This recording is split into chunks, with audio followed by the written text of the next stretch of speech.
ახალი სასწავლო წლის დაწყებას სიხარულთან და დადებით ემოციასთან ერთად ყოველთვის ახლავს მღელვარება. იმასთან დაკავშირებით, რომ მასობრივ თავშეყრის ადგილებში, დახურულ სივრცეებში საშემოდგომო ვირუსების გავრცელების საფრთხე მეტად არსებობს.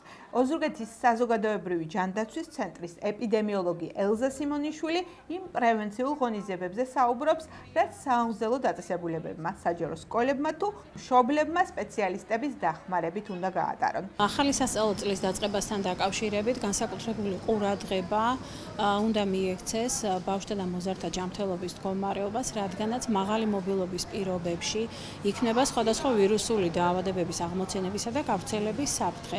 განსაკუთრებით ისეთ პირობებში, როდესაც სასწავლო ოთახში არის დაშვებულ რაოდენობაზე გაცილებით უფრო მეტი მოსწავლე სკოლამდელი აღზრდისა თუ სასკოლო დაწესებულების, რადგანაც ცნობილია, რომ სხვადასხვა დაწესებულება სარემონტო რეჟიმის გამო შეუერთდა მეორე დაწესებულებას და შესაბამისად მოსწავლეთა რაოდენობაც გაზრდილია.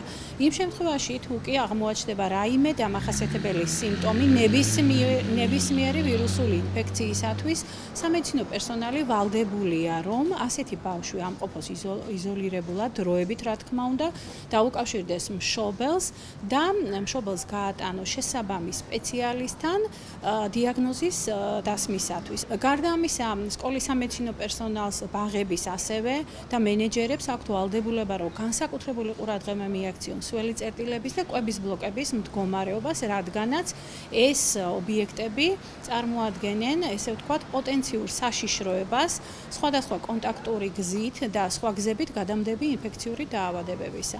ამ ღონისძიებების გათვალისწინებით ჩვენ მოვახერხებთ იმას, რომ სასწავლო წელი წარიმართოს ჩვეულ რეჟიმში.